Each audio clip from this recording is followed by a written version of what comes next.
Hello, everyone, and welcome to Discover Rising Tides, How the Outside Makes the Inside Better. My name is Jeanne Gallagher, and I am here with Denise Stegall, our longevity specialist. Hey, Denise. Hi, Jeanne. How you doing today? I'm good. How are you? I feel great. It's a beautiful day. It's a little crisp. There's some coolness in the air, but it's beautiful. The sun is shining, and man, it feels good. So I hear we're talking about embracing change, and this is fall. So that's a great time to talk about this and embracing change as a pathway to healthy living. Yes, lifestyle, Yes. healthy Yeah. lifestyle. With everything, there's change everywhere. Change, change, change. There's songs about it. There are books about change. Change is inevitable. You're right. It's part of life. Just it is what it is. But I think what's really important for us to recognize is change is such a big plays a big, big role in our growth, personal growth, and our well-being. Mhm. Um, Seasonal transitions are obviously the easiest things to notice and to recognize and really experience. Um, and but there's also personal challenges that we go through in life. New experiences, like when you're traveling, like if you stay in your house and live in the same place for 50 years and not go anywhere. You've not grown or experienced so many things that um, you can when you're traveling, and it could just be traveling to the next town.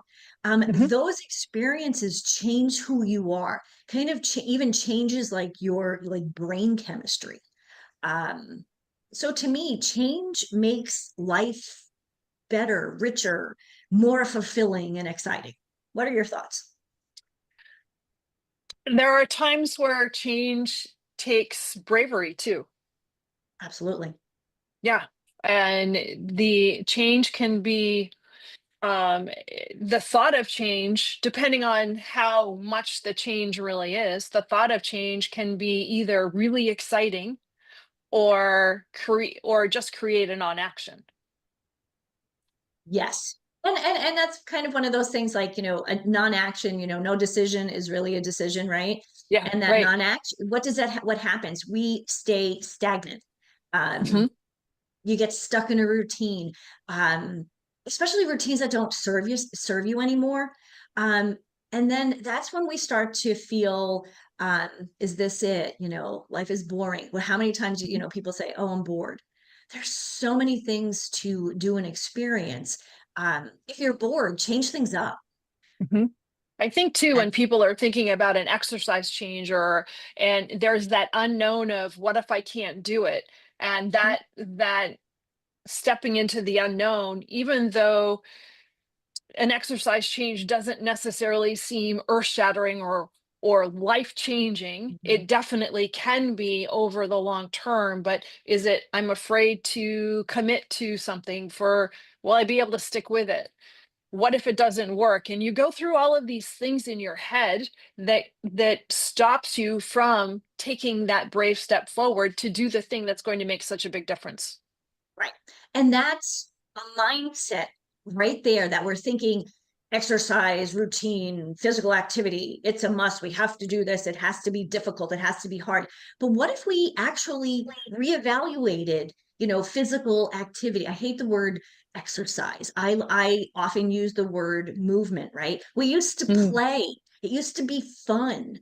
So with the change of the seasons, why not change up your movement routine?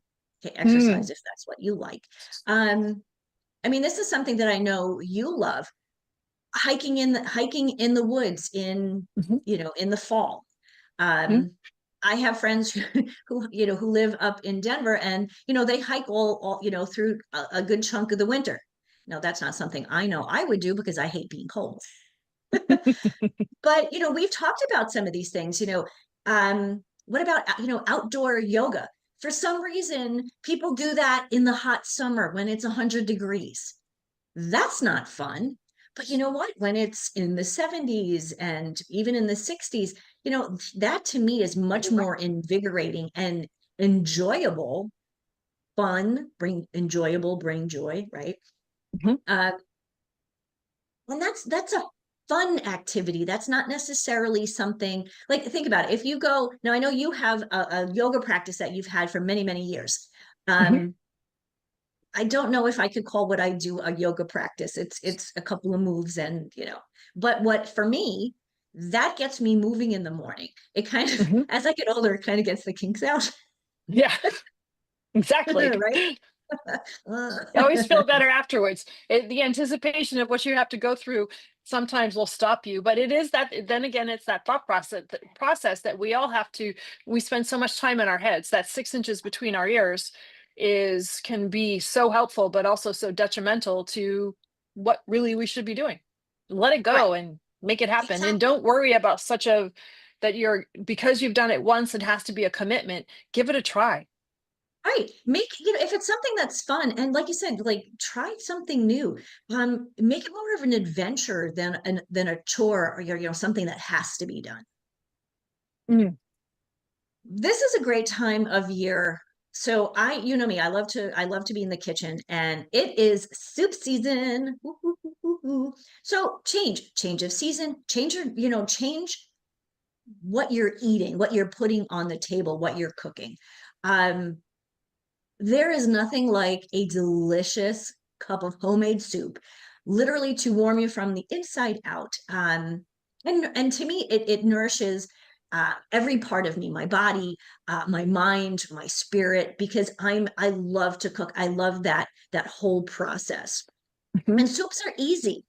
Um, Lots of seasonal veggies. I mean, at this point, I got tomatoes coming out of my ear, tomatoes coming out of my ears.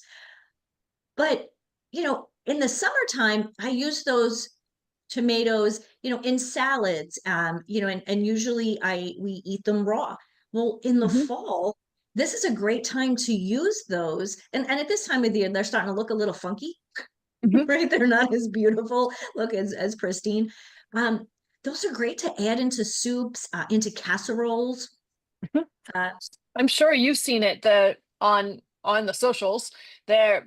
People are tossing all of the soup ingredients on a roasting pan, drizzling it with olive oil, salt and pepper, or whatever seasoning you want, and roasting it in the oven, and then yep. taking it out and tossing it in the Vitamix and then heating it up. Hmm. And that's a great, easy way to Hmm. because I think for some people soups are very basic, but they seem very complicated. Hmm. Yeah, because there's a lot of ingredients. Ingredient. It's the butternut squash, it's the tomatoes, it's the a mirepoix. And that's one of the things, for people. I just said a French word. Something for people to realize that almost every soup base, you can make any soup from this Mhm. base, right? Onions, celery, carrots. Carrots. I mean, like so much. I mean, most of French cooking is based on that. Mhm. Um, so soups don't have to be difficult. And I love the concept. I do love that concept of throwing things in the oven, roasting. So you have this roasted veggie soup. But think about, your roasted veggie soup this week could have butternut squash and kale. Next Mhm. week, it could have, tomatoes and maybe some beans. Throw some beans in there. We know Mhm. they're packed with nutrients. And of course, the farmers market this time of year is so different than it is in the middle of summer. Absolutely. Yeah, it's really directed towards soup as well because you're getting into the fall vegetables and it Mhm. changes, well, you already said it, it just changes the mood. Yes, absolutely. So change your mood, change up, change things up again. Again, we love, I love change in this respect. Add these veggies, and more veggies to your diet. We know we should be eating more veggies. And think about Mhm. it, this is just a great, satisfying way, especially for those people that go, oh, I don't want to have a salad again. You don't have to have a salad. Have a soup instead. Mhm. What else? There was one other thing I wanted to talk about change. We got activity and movement, Oh, food. social interaction, hold on, I'm not gonna be able to say this. Shifting social interaction. I don't know what's having trouble there. When the weather starts to get cool, and I know it's not cool every place right now in Minnesota, it's starting. Um, but we have different types of gatherings. Summers, people have picnics and they're in the pool and doing all those kinds of things. But this time of year, these are really fun.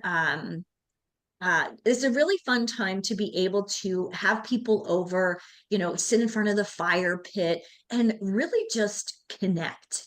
Hmm. Um, it's such a different feeling than, 4th of July get-togethers. Hmm. It's much calmer. It's much Oh, more that's a good thoughtful. point. Yes. I didn't really think about it until you mentioned it because Fourth of Mhm. July, crazy summer celebration. And yes, it's getting Absolutely. ready because once you get into winter, things are supposed to slow down. It's the season of hibernation. Your garden Right. hibernates. You need to Mhm. slow down too, and it gives you an opportunity to recoup, recharge. Right. So, with autumn, we're not in complete winter, we're not in winter yet. So this is Hmm. again, it's a change, it's a transition. Thank goodness that winter is only 3 months, right? Unless you're here, it could be a lot more Yeah. in Minnesota. It depends. But again, the seasons change, and there's a rhythm to life. And if we embrace that, um, it's so much more fulfilling. And Hmm.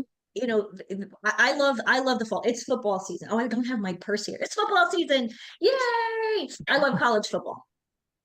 What a great time to, bring some friends together, watch a game, have some really yummy, healthy snacks. And you can Hmm. do that without it being just, oh, here's a crudité dip.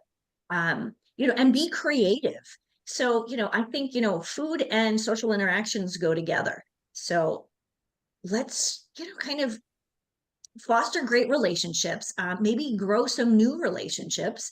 Um, and find a new way, a more exciting, different way to interact with people who you may not have seen, people that you even see on a regular basis.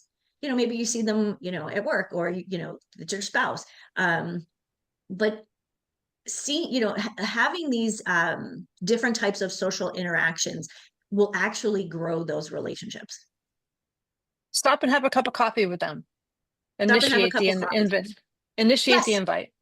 So I just yesterday, so this will be my last piece here. Yesterday, it was really chilly in the morning. I put on my fluffy robe that I wear maybe 6 times a year, grabbed my blanket and my journal, and I went outside and turned Mhm. on the fire table. That crisp air felt invigorating. Now, I do my morning meditations outside on a regular basis, but this was different, and it was uplifting. Like, my journal writing was more flowy, and I don't know, it just had a very different feel to it. um and I'm excited by that, because it made me realize how much I was actually looking forward to this change. Mm, that's nice. So thank you, Denise. Fall, change, and pick one thing. Make a Mhm. change. Make a change, make some soup. Thanks, Denise. You're welcome. Thank you. Hello, everyone. This is Jeanne Gallagher, Discover Rising Tides, and I want to just take a moment to talk about my friend Denise Stegall. I am honored to call her as a friend, and I'm so grateful that she gives us her insight during our shows, each show, and talks about healthy living, eating real food. You hear Denise say, "Eat real food" a lot. Well, she means it, and she knows what she's talking about. She is an amazing healthy living coach, curator at Living Healthy List. And if you ever have any questions about what is real food, why does it matter, how does that apply to me, how do I change, what do I need to do, how do I even create a healthy living shopping list, make sure that you call her. She is your healthy living coach, and you can find her at healthylivinglist.com. Hello, everyone, and welcome to Discover Rising Tides, How the Outside Makes the Inside Better. My name is Jeanne Gallagher, your host, and I'm so glad that you're here with us today. And I have the pleasure of introducing Jeanne Talen to you. Hello, Jeanne, how are you? Hi, I'm great. How are you? Glad to be here. Very well, thank you. Oh, I'm so glad to have you. I'm excited for our conversation. And before we get started, Jan, give us a little quick if you can, or an abbreviated version of your bio, or however you'd like to introduce yourself, and then we'll get started. All righty. Um, I have several places in my life that I thoroughly enjoy, and that's what we're going to talk about. I thoroughly enjoy helping married couples become better married. I love kiddos and I love helping parents love their kiddos well and good. I love the outdoor space. So and I particularly like water when it's not raining. I like snow. I don't really, not a fan of rain. I get it. We need it, but not my biggest fan. So I like to water ski. I like to snowboard. I like to ice skate. I like to pull children tubing. I don't really like to tube. But I do like to sail and I like all kinds of whatever floats in the water. I like them. And so that gets to be outdoor space and play space. And, otherwise I enjoyed my parenting years, at least what I remember of them, because some of it's just a blur. Um, and Marriage has been one of those things that you grow into. And so I have known the man I'm married to for almost 50 years, been married 47. Um, Congratulations. yeah, thank you. It was like, that feels so weird. It Um, does feel really strange to say. We've been married for 42 and I don't even understand how that's happened. so I what don't, happened, right? how could we even be old enough for that to happen? Because we were That 12 is when we got married. exactly the question, yes. Yeah. So enjoyed raising 4 kiddos, and they all got married, so now I think that I have 8 adult children, and I have 11 grandchildren. Oh, that's fantastic. So And going back to what you were saying about the weather, I love how that you say that you don't like water that falls from the sky. I like it if it's snow, but, Right, right, that's um, true. Yeah, if it's super wet. yeah, And so tell me about I'm going to get to the outside part too because it's really important and I think it ties such a nice bow around what you're talking about. But also tell us a little bit about you and your business. my business came out of me being a marriage and family therapist for over 35 years, working in private practice. Um, and I love those conversations. Work days were not hard days for me. I came home happy. I had often seen 12 or 13 clients, but I was good. Um, Mm. as I as I sort of grew older, don't tell anybody I grew older, but that happened. And I began to realize that I was tired of talking to the married couple who had been married 15 to 25 years and they were divorcing. And their children Mm. are shocked because they look like the perfect couple. Mm. And in my world, this was repairable. But in their world, they had been hanging on to this marriage since they had children. They were exhausted. It was new news Mhm. to me as a therapist. And I looked at it and said, this is fixable. They were like, we're out of energy, we're done. Their adult children Wow. were ticked because they were going to follow the marriage of their mom and dad. It looked good. Mhm. And now it's a Oh, shame. wow. So Mhm. I started digging into the research of some of this. What is this? And I just had never done the research. It's not like it's not out there. The research says if we don't figure out how to be married within the first 5 years of parenting, Mhm. we begin to have cracks and fissures in our relationship. And one person picks the marriage route, the other person picks the parenting route. You go along parallel to each other, but you aren't connecting with each other.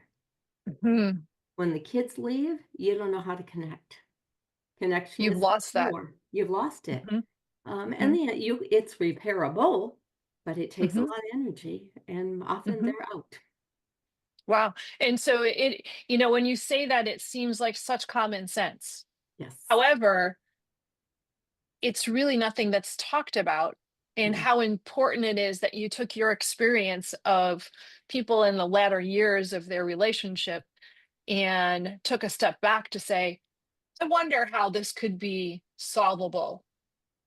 Yeah, and It's I mean, to brilliant. me, it's so solvable if we simply address the sort of the what do you call it? What you call it under the rug um, kind of thing. I'm lost my word on that, but it's the no. What is it? It's the ghost in the closet. That's not it. Anyways, what is It'll obvious come to you. now when you think about it? Um, because we can help you learn how to do marriage and family together. Hmm. It's learnable, it's doable, it's far more enjoyable. Hmm. And so that had me then eventually step out of the marriage and family hourly client space and into a space where I said, I just said we need to get this to the masses. Only 3 to Mhm. 4% of people ever seek a counselor. Mhm. This is bigger than that. And so um, I took what I knew from therapy and I wrote a course that is a year's worth of therapy, teaching just the really core communication and connection skills. You need both. Mm. And said we have to look at, I talk about it in terms of DNA. Have to look at changing your family DNA. You have to know what your desires are. What do you want this marriage to look like in 15 or 20 years? Because Mhm. it's starting now. Okay. Or what do you want the conversation with your 5-year-old to look like when you're done with it? Okay. What do you want that family vacation to look like? If you don't know what you're going for, you don't get anywhere. But true is that in any goal Oh, situation, you have yes. to know what your destination is, Yeah. but we don't really apply that thought process to our relationships, do we? No, I think often people say you're just supposed to just go and do it. It's innate. Mhm. Um, and it's innate in that you're going to copy what you know and what you lived. But there are better ways to do things often. Um, my Mhm. my upbringing wasn't bad, but there were upgrades. Mhm. Okay. My parents didn't talk enough about things that were happening, especially in high school. I would have been better off with some honest conversations. Mm. Not cruel In conversations, just informational honest. conversations. Mhm. Sure. Um, And so young families, they're quite often they're two income families, so that both parents are working, yeah, either both working full time or one working full, one working part time, depending upon the situation, yeah, but they're both employed outside of the household. yeah. So the normal pressures of raising a family are great and managing all of that. And I can see where their relationship gets set to the side, because if you're putting things into a priority, the priority is who makes dinner, who's going to read the kids a story before bed, did they get a bath, and I'm exhausted. Now I need to go get ready for bed so I can get up and do it all over Yes. again. And the couple's communication really does suffer for that. Mhm. It does until we really help the couple say, what are we wanting from this phase in our life where we're both working? What do we want? And one of them's going to be survive. Okay. But another one Together. might be, I would like to be able to still laugh with you from time to time. Mm, Another one might be, um, I feel like we need a sort of a better balance of where our energy goes. You have a more mhm, physical job. You're a nurse or something more, I want to say out, outside on the grounds working. I have a more mental job. But maybe we have to flip that over so that I get more body movement at mhm. home and you have more intellectual time, if you want to call it that. I think a nurse is going to be overstressed no matter what she does or he does. Yeah, that's kind of true, But probably. maybe we just sort of talk about how do we use our brains and how do we want to do that at home. Mm, Do we wanna, you get Tuesdays and Thursdays, I get Monday, Wednesdays. Fridays, we hire a sitter if we can, or grandma comes over. Um, mm. but Okay. if we don't talk about it, we default. And even, we don't even talk about the default. We talk about what are we deciding to do, even if it's by default. What do those conversations do? What do you see the changes that happen when you initiate those conversations? Oh, the couple doesn't feel so alone. They don't feel like they're here. All of a sudden, they've turned and they're here. Oh, Mm. you'll help Oh, I me? love that analogy. You see what I mean? Oh. Oh, you'll help me. Well, I thought you wanted to do dishes. I thought you wanted the kitchen quiet and by yourself. I never want to do dishes, honey. Ever. Never. Mhm, Oh. Okay. But that's information. And if we don't talk about it, okay. Uh, One of my kids for a good period of time um took their kids' clothes out of the laundry, and these are 3, 4, and 6-year-old kids. Put the laundry basket down, gave the kids 3 bins. Pull your clothes out of the laundry basket, put it in your bin, bring it to your room. That was the end of laundry. There was no folding. Mhm. Okay. But mom and dad had to talk about they have to learn how to fold their clothes. And one person said, don't care. They will figure out how to fold their clothes when it matters. But right now, it's Old Navy, Target. Pull it out, put it on. Leggings don't care if they're folded. No, they don't. They Thank don't goodness. care. But that became a solution after they talked about it, and it took the pressure off Mm. because now There's we a there is a lot of unsaid pressure without a conversation. And I think that this is really true no matter where people are in their relationship, number one, yeah, right? But yeah. how important it is before they start to grow apart. Hmm. Because once that growth happens, then also the commonality of activities also dwindles as well. So they have one person might be interested in this, the other person's interested in this, and then that builds on each other so that by the time the kids are teenagers, people are really going in two different directions. Yeah. We call it the D seeds of divorce. And there are these D words that begin to infiltrate. And when they start to move into your relationship, there should be a pause and a thought of time to pull the D. Mm, So when there is disgust, when there's dislike, when there's mm. disgruntled or dismay or disinterested, all of those are components. We'll cover it by saying, I'm just a little depressed. But if we pull out from depressed, we hear these words. And those Well, it's are words interesting. that we are feeding into our divorcing space. What great tips for people that are listening to have these words ever come into your space, Yeah. into your headspace, or into Mhm. your conversations, or your conversations with a friend talking about your relationships with your significant other. Yeah. Because we can move those words. Now, if you want the others, what do we do? We change our attitudes and our actions, and we move into a cooperation. Yes, I can. Yes, I will. We move into compassion. Oh, you're too tired. Just stop already. Okay. Mm, Let's put that pan in the dishwasher and let it run twice. mhm. Okay.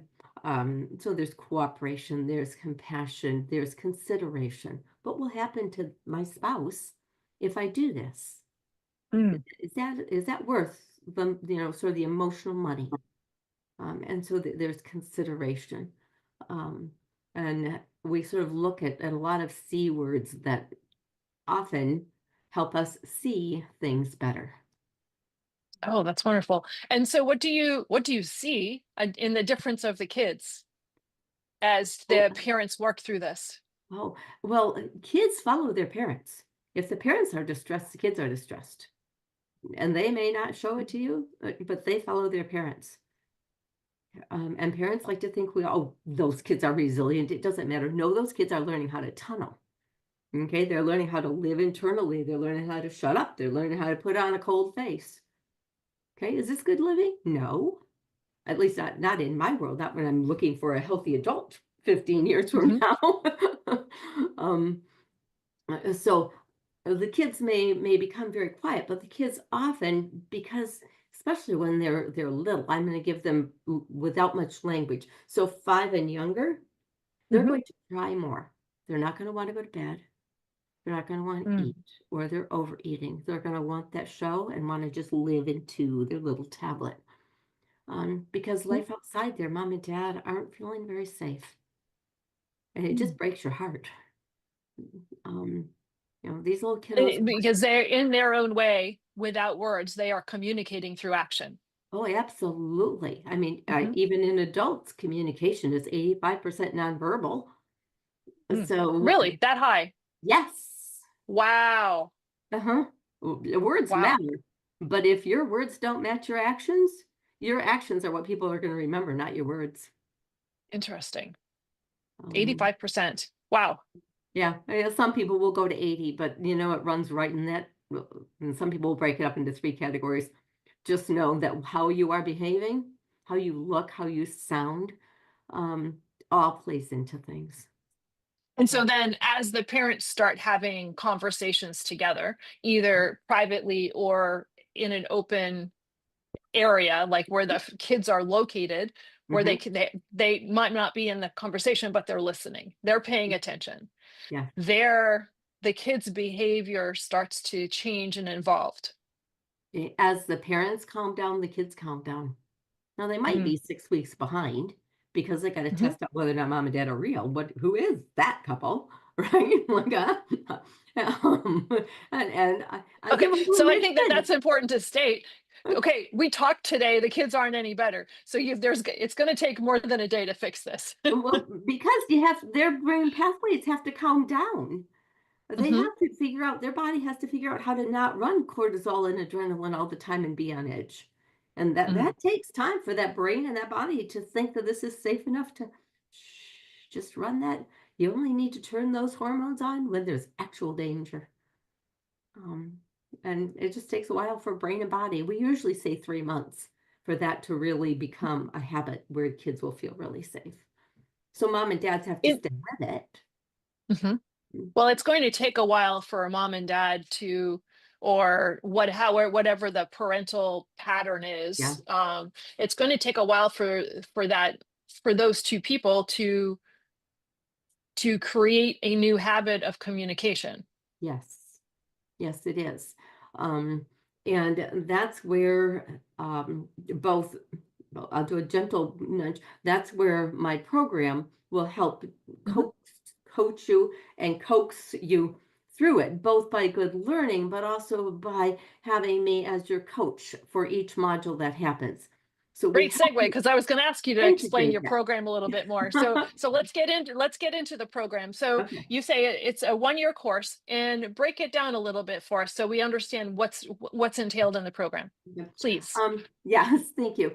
The program is based on learning personal skills and communication skills at the same time. Mhm, And so we're going to start with, we have 8 video modules that are between 25 and 32 minutes long. And they're going to teach you through the process, you watch them in order, how to attach, how to manage your own emotional self, because if mhm, you fly off the handle, you break the attachment, then whatever you say or do in action isn't going to have positive effect because you've broken the attachment. mm, So you have to get your own self under control to keep the attachment together. Now we can help you learn how to speak well, how to listen so that it's accurate. It's not listening to the voices in your head, it's actually mhm. listening to their voices, right? Harder And than it sounds. absolutely. We have to learn the value of touch and how to use it well to enhance communication and connection. So And you're then hitting all the senses. all of the senses, we have skin all over us. Have you ever checked? Every piece of it has a neuron attached to it. Why do we have so many neurons on our skin? There's a reason for that. Mhm, So there's that. But so what we're doing in those first 5 modules is we're teaching people how to talk to each other, the adults, mhm, but also the same language for parenting your kiddos. Same mm. language. It's one course. It's going to enhance your marriage and your parenting. You're going to be on the same page with both of them. That's interesting. So if you're changing the conversation between the two adults, Hmm. it's equally as important to adjust or modify your conversation to the kids Absolutely. Yes. Mhm. And be on the same page. Okay. Why? Together. What are, it's a DNA. What are your desires? What do you want that conversation with? My 3-year-old never wants to put his shoes on. I'm Mhm, mad about it. Okay, what's your desire? Kiddo puts his shoes on by himself. Well, let's find out why kiddo doesn't put his shoes on.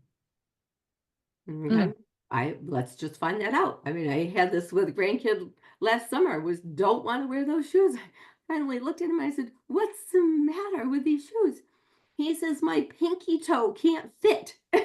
no, Oh, they didn't look bad, but apparently they didn't feel good on his feet and he didn't like them. but if Well, you didn't ask, you wouldn't have known.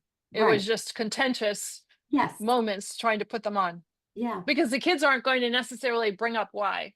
No. No, they don't dare. Mom and Mm-mm. dad are get your shoes on. Right. And Right. so they don't dare. Okay, so Mm. now we're going to go a little farther down. The last three modules are about problem solving Mhm. and conflict resolution. We're going to teach you and talk about how to honor, protect, and equip, when to use each one of those skills, how to apply them for kiddos as well as with adults. And then Mhm. we're going to teach you about how to use benefit of the doubt. When do we give grace? Instead of filling in the story that I don't know with my own story, how do I just sit with that story with unknowns and say, I'm going Oh. to believe and trust? Back in the day, um, my husband's an attorney. Attorneys work many hours. Mhm. Nowadays, he can work from home if he wants to, but back in the day, there wasn't internet. If he was going to stay at work, he stayed at work. Mhm. Okay. I had to trust he was at work. I was at home with 2 or 3 or 4 kids. Okay. I can fill in the gaps when he's working until 10:30 for the fourth night in a row. I can Mhm. fill in those gaps with ugly things, or I cannot. And that is benefit of the doubt. Ah, and trust is a two-way street. Absolutely. Yes. Yes. Well, because you could see based on how he would talk, but you could also see in his bonus period how much he worked, Mhm. what actually he actually billed for. That sort of told the story. It wasn't real hard to figure out. Okay. And But then we're still, no going, matter, even if there's plenty of money coming in the household, there can be that question of, what were Mhm. you doing when I wasn't there? Yes, yes. Yeah. But therein, if you have done the other work consistently, Mhm. and you have kept that attachment really strong, the connection between you, then the trust usually rolls with the bumbles of life. Mm. But the connection is always going to matter in terms of how the rest of the communication rolls. That's interesting. And then these communication skills also are learning them when the kids are younger. As the kids become older and become more independent, there's more space to fill for the adults to fill for themselves. Yes, there is. Yeah. And now I can see, though it made sense when you said it, but now I can even picture or see more clearly the importance of the work that you're doing Mhm. at the early stages of marriage and kids. Yeah, because we're building a healthy marriage that's going to last. So now they're going to be good grandparents. Makes a Mhm. huge difference in the raising of children. But also, our next generation of kids have been raised well. Mhm. They've been Mhm. raised honestly, they've been raised with compassion, they've been raised with cooperation, how to give and how to take. They've been raised with how to speak for themselves and how to give generously when they need to. Do you ever find, I don't even, they say you should never ask a question you don't know the answer to, but I'm going to ask a question and I don't know the answer to this. And, Well, we'll see what I but know. I know, but I think you would probably know that. Do you ever find that parents, so, okay, so they've developed this communication in there where they're working on developing their communication and and it changes how they parent. It also could free up more time as Mhm. parents because Yeah. they're being more efficient as a unit. Yes. Do you ever find that they just don't, especially with all these ridiculous social media things that we have, they don't know how to be with their kids and how to play and how to make time for play with their kids? Yes, they don't know how to, but I would blame it less on social media, some of that, but some of that is also they're just doggone tired. Oh, yeah. I like They're to blame everything on social media, so I get that. um, so so we can blame it on social media, but years ago when parents were doggone tired, they still ignored their kids. Their kids just played with Legos or drew or went outside and didn't show up until 8 o'clock at night. Hmm. Mhm. Either way, we would like the parents to engage a bit more. I'm not after like a hovering parenting kind of thing, a helicopter thing. I'm after an engaged parent who knows their child well enough to know when that kiddo just needs some space and Mhm. when that kiddo is being quiet because they're lonely. It's Mm. different. Yes, I can see that. And also, and this is where And I'm going to get to the outdoors with your grandkids because I know that that's really what makes your heart sing. It does. And because you just don't talk, you talk about it, you walk the walk, Mhm, and quality time with the kids. mhm, And this is also where they getting outside with your kids makes such a difference too. mhm. Mhm. Well, it does. Just if we read some of the studies, I have a daughter who homeschools, and when I had to take over homeschooling for a week because she was gone, that was a new deal. But the instructions were 10 minutes outside in the morning, either before or after breakfast, but never start school without them being outside for 10 minutes. And then Hmm. she throws this brain study down in front of me about being outside and how much it resets your brain so that everything, so that your circuitry is um nothing's exploding and nothing's flat. It's all just sort of generally working in a flow that will help for learning, but also will help with the courage it takes to learn something new. Oh, I know, how right? so? Well, you're in school. Yeah, right. But how does that help? How does the being outside help? No. Help with the courage of learning something new. It keeps the cortisol and the adrenaline down so that the the learning piece of your brain, your emotions in here, your learning parts are stay around here. Um, Thank you, Dan Siegel from Whole Brain Child. But if we become frightened, the logic blows up, and we just take care of the fear. Mm. Outside, when we go outside and we breathe some fresh air, when we move our body and we see that everything's still connected, our brain calms down. And Mm. now our ability to reason and to learn stays connected to our emotions that can say, this is fun. I dare try that Mm. again. Does that make sense Interesting. to you? Yeah, no, it totally does. That's really Yeah. interesting. I really enjoy how you put that. That's so clear. Mhm.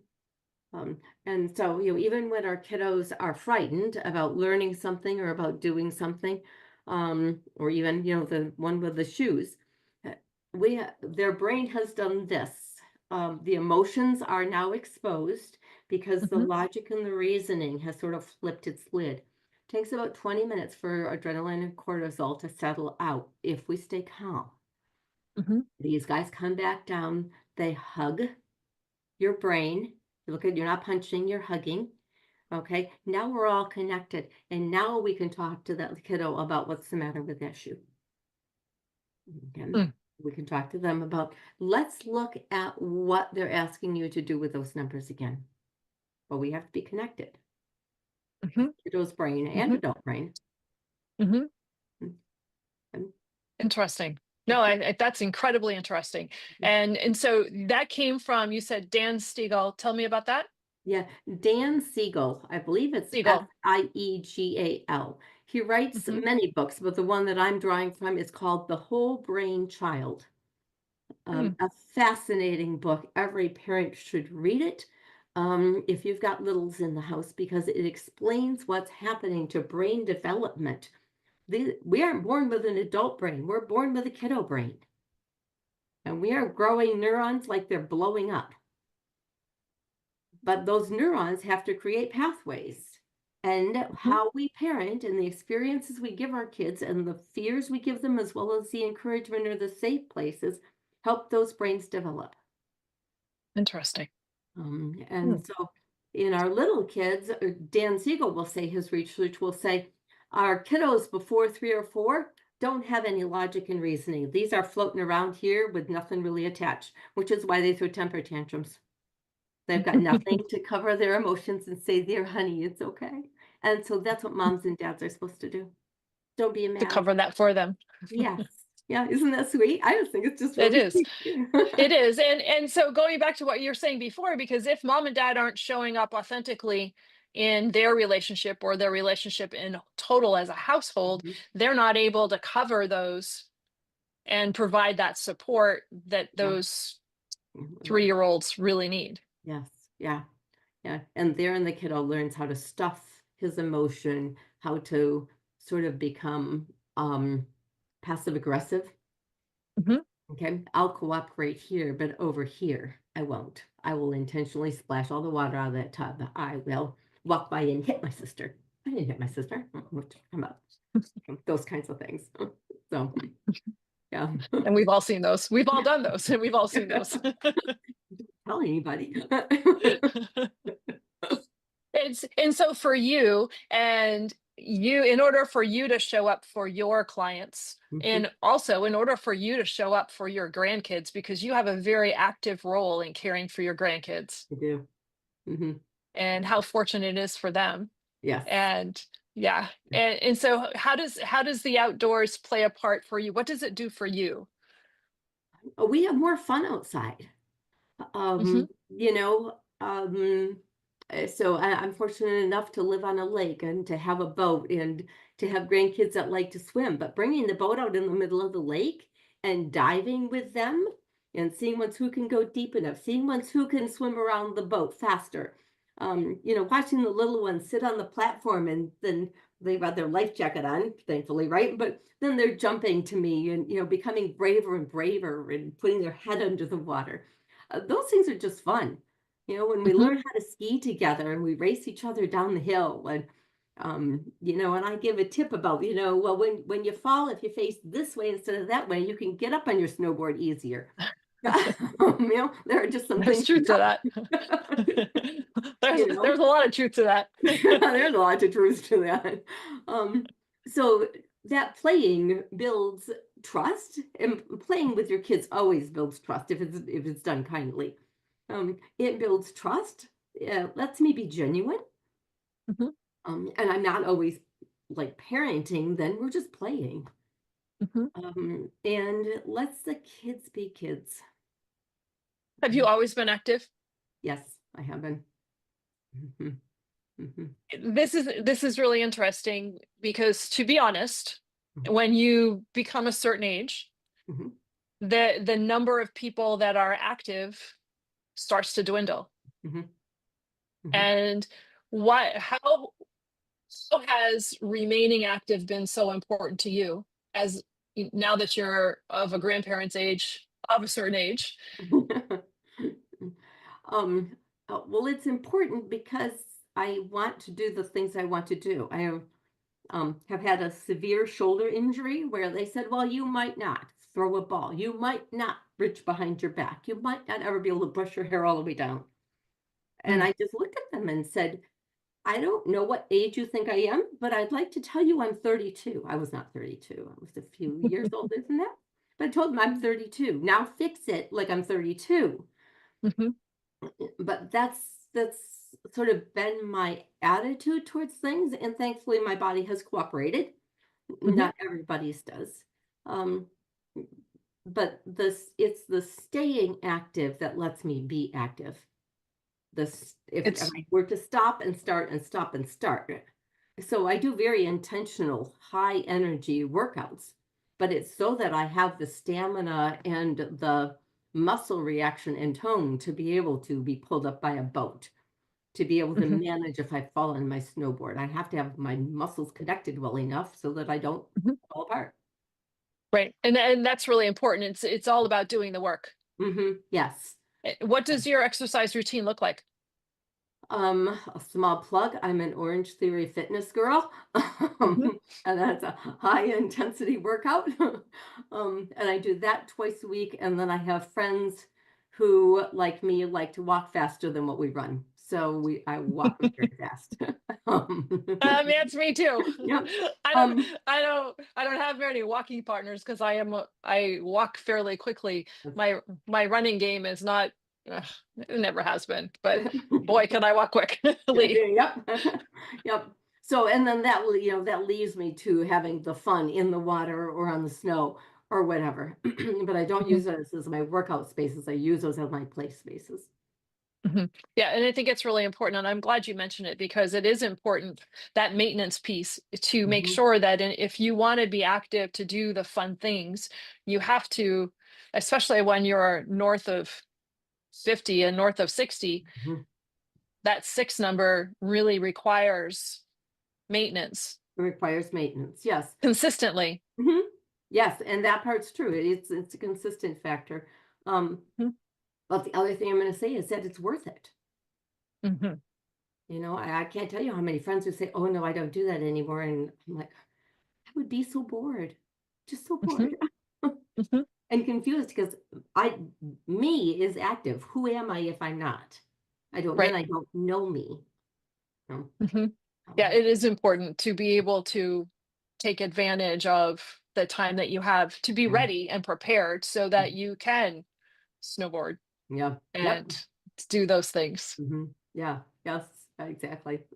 hmm Jan, it's been a pleasure. And so how do people get in touch with you? Very easily. Mhm. The first thing I'm going to say is that the easiest way to do is to just write me at Jan at Us and Kids. It's an email. Okay. Mhm. It's not terribly interesting, but if you write me and say, "Hey, I heard you on, oh shoot, forgot the name of your podcast." Discover Rising Tides. Yes, Discover Rising Tides, and I'd like to learn more or know more, then I'll just send you the links and you don't have to go hunting. Okay. Okay. If you want to go hunting, then go to usandkids.com. Perfect. All right. Perfect. Yeah. So, Jan, it's been a pleasure talking with you, and I appreciate your time and your insight and helping young families. And hopefully, we'll talk again. I would like to do that too. Good. Thank you so much. Thank And you. have a good visit wherever you are. Thanks so much. Okay. Bye bye. Thank you so much for listening today. Today's show is sponsored by Seaside Solutions, my financial services company.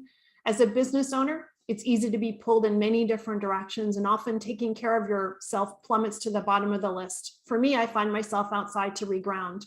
My time outdoors helps me manage my day more effectively and be more present for my clients. Through this, Discover Rising Tides was born. At Seaside Solutions, we truly believe that education is the foundation of financial wellness. Our primary focus is to provide guidance that is designed to help you achieve your long-term financial goals and visions. Working with a plan allows space for doing more things that you love, like being outside to make the inside better. If I can help you create or realign your plan, or if you would like to be added to my weekly newsletter, please let me know. This week's topic was 5 ways to set more achievable goals.